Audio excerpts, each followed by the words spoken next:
Hello everybody! And this is a video I was not expecting to make. Apparently there is a brand new Marvel game that has Captain America and Black Panther. I saw it around on social media during my free time. I'm sorry that this is taking up Saturday's video instead of it coming out just right then. I have been busy with school, midterms and all that. But I figured, hey, why not sit down for a few minutes and react to Marvel's 1943 Rise of Hydra, which is a Captain America and Black Panther game.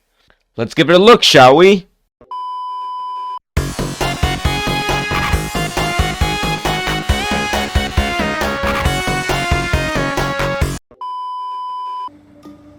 They're combing the streets. Oh yeah, this is certainly World War II era. House. If they arrest you two, they will take you to their headquarters, and you will not return. I'm more concerned with the 6-foot cat man who's got claws that can cut through vibranium alloy. Skydance? I didn't know they made video games.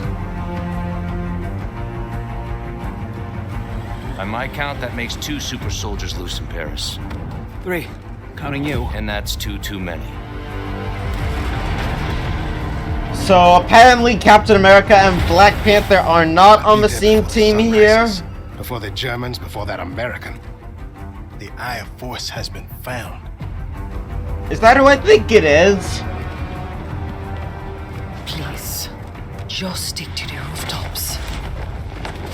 Be careful, Stanwasami. When am I not? I feel like I've heard that voice actor before. It's better if I tackle this one alone. You may encounter some obstacles. That won't be a problem. Our cat friend is definitely here too. By the look of things, he's not very far ahead. The American boy is right on your heels. Who the hell are you? If you wanted us dead, we'd be dead. So what do you want? Answers. That's far enough! Stay out of my way! Stand aside! I do not take orders from anyone! I don't have time for this. Neither do I.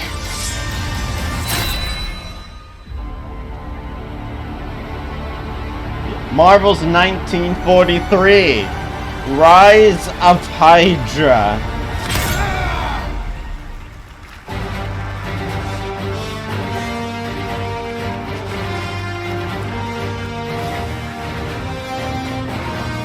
Coming next year.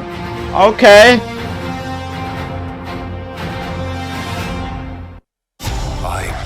No, I don't want that. I don't want that. Okay, I don't know who the heck is this guy, but apparently this is like a companion piece to that game. Like I think it's like a in-depth interview. So let's also take a look at that as well. It'll help me get this video to over 10 minutes.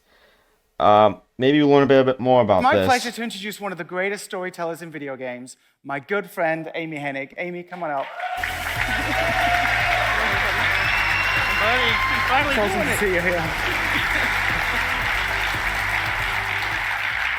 Thank you, Kim. And look, we are so excited to finally show what we've been working on at Skydance New Media. And I just got to say, I am so proud of what the team has accomplished. My God. It's incredible. Right. Amy, I'm sure the audience is wanting to know more about your game and the team.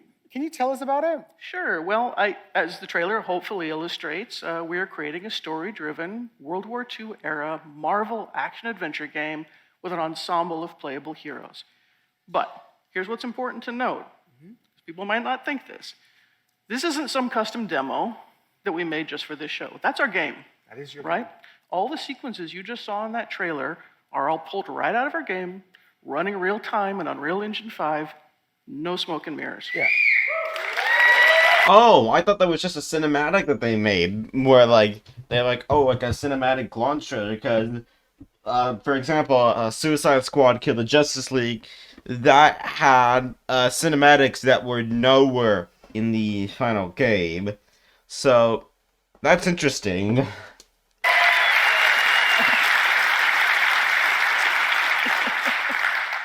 I'd expect nothing less from your team. Absolutely incredible.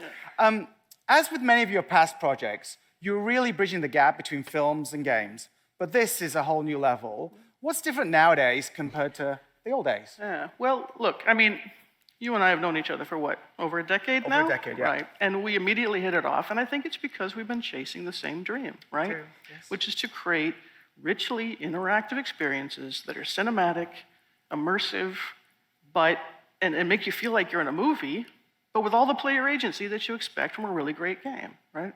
Absolutely. And in the past, this has always felt like it was just beyond our grasp. But I think we're finally crossing that threshold. Yeah, we're trying our best. Yes, we're trying our best, yeah. And look, when we're telling a character-driven story, it's critical for us to be able to really faithfully capture and honor every nuance of our actors' stellar performances. So we've been incredibly grateful to be able to partner closely with our friends on the MetaHuman team to tell our story. Tell us a little bit about the visuals in the game. Well, again, thanks to Epic and the Unreal Engine development team, we've been able to leverage some of the new Nanite and Lumen features being released in 5.4.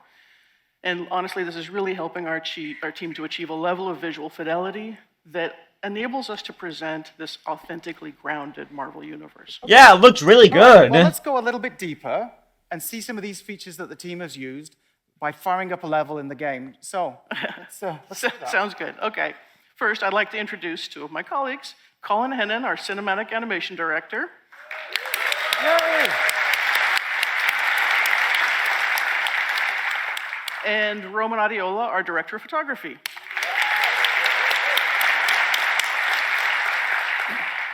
So Colin will be live and editor, and Roman will be on the virtual camera, just like he is at all of our performance capture shoots.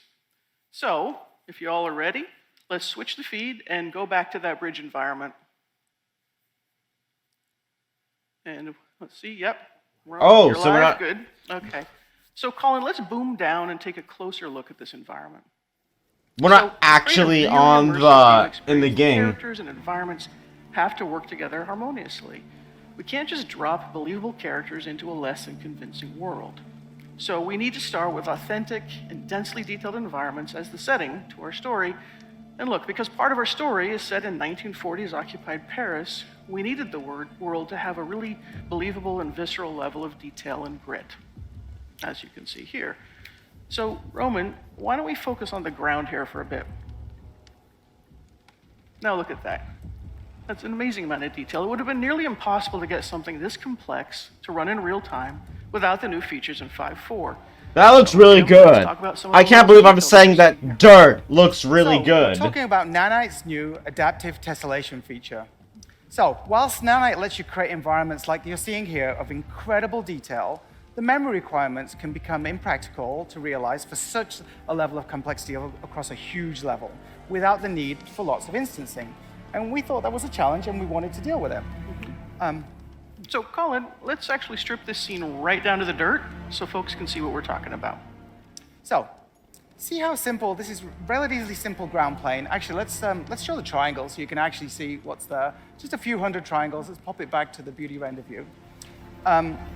But with this new dynamic tessellation capability, we can actually displace that simple geometry and create new three-dimensional geometry of the quality that you're used to with Nanite. With nothing more than layering tile textures and using shader logic, you can make incredibly complex effects. So instead of me trying to explain it, let's get Colin to show the magic, and let's see a transformation of this face. This technique allows you to see an unprecedented level of geometric detail, but it's also memory efficient and can be changed dynamically in the runtime of your game. So things like footprints or tire tracks or even supernatural effects, if you would want them, can be visualized. And just to show how this simple geometry has now been transformed, let's have a look at the triangle view again. There you go. What you expect from Nanite. So it's a really smart, interesting technique to actually get complex into the as games hell without crazy amounts of geometry. Let's switch it back to the detail view. Thank you. And of course, as you can imagine, this technology isn't just useful for the ground and for the ground terrain. It applies to every detail in the environment. So let's fly over to that pile of objects on the left over there, for example. And Colin, while we do, can you kill those headlights for me?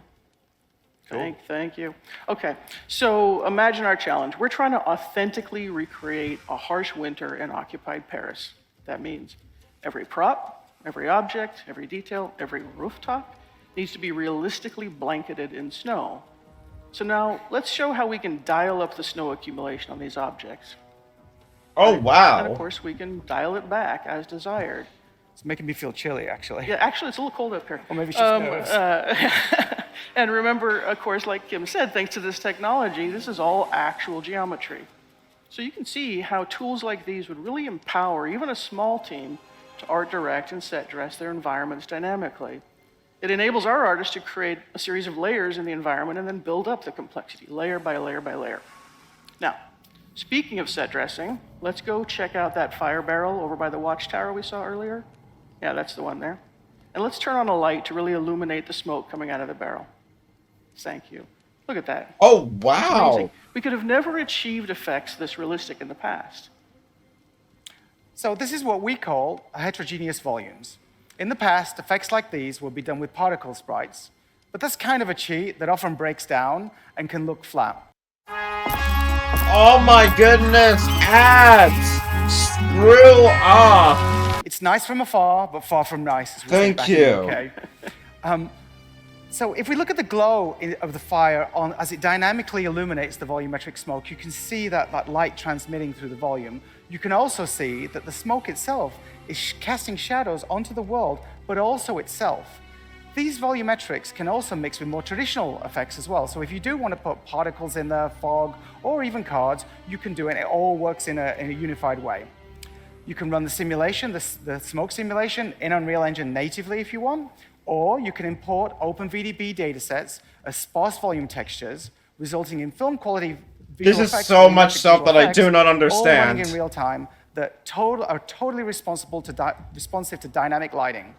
Yeah, and it just looks incredible. Now, of course, all of this is just to help us tell our story, right? And the story is nothing without great characters. So let's head back over to the bridge and catch up with Cap. Now, an essential part of any character's persona, particularly a Marvel hero, is their look. And it can be really distracting if the outfit doesn't look as realistic and believable as the rest of the world. So you can see Cap's leather uniform fits just like you would expect in real life, with all the correct material properties and the complexity of creases forming as he moves. From a technical perspective, That is this so is where pretty we can detailed. effectively utilize machine learning. We can set up and run complex simulations in a package like Houdini and import that data into UE. We then use this to train an ML model, producing film quality deformations that run in real time. But none of this matters without great facial performances. So let's bring Azuri, T'Challa's grandfather and our Black Panther, into this scene, this time with his mask off. But I know who you are, Captain. America's hero, dancing around in red, white, and blue underwear. Yeah, hang on. I know that voice. It's I don't know the actor's name, but I know he played Ezekiel in The Walking Dead. Man, he's giving off a really good this is like T'Challa's grandfather, I think it is, if it's World War II. But yeah, he's pulling it off really well. That shield that you hide behind does not belong to you. You are unworthy of it. All right, and as he pauses here, Roman, why don't you go in really close and really show everybody the detail that we have in these models. It's insane, right? It's like Amazing. It's essential for us to retain every nuance of the outstanding performance that our actor, Kari Payton, brought to Azuri's character. What you just saw there were untouched metahuman animator solves. Mm-hmm. So working with the metahuman process, we've been able to honor our amazing actors' performances and faithfully transform them into equally powerful digital performances. Now, of course, it all starts with the actor's talent, and we're fortunate to have two of our cast with us in the audience today. So I'd like to introduce Drew Moorline, who plays Captain America. Yay! Yeah, it is. It is King Ezekiel from The Walking Dead. Good to see that things are going well, buddy. Pretty cool. Yeah. Yay!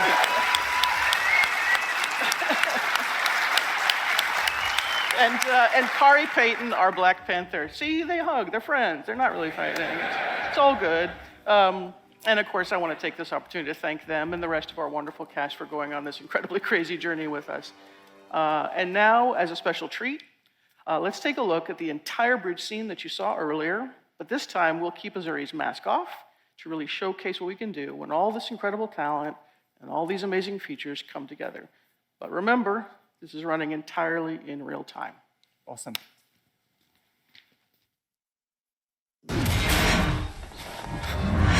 That's far enough! I'm here on the business of the United States government. Yours is not the only business here. Stay out of my way. Stand aside! I do not take orders from anyone. So, am I assuming that you could keep the masks on and off during these, or is this just like a developer-only feature? Because that would be interesting to know. Turn around, boy. Go home. Look, pal, I don't know who you are. But I know who you are. Captain, America's hero, dancing around in red, white, and blue underwear. Says the man dressed like an overgrown house cat. That shield that you hide behind does not belong to you. You are unworthy of it. I don't have time for this. Neither do I.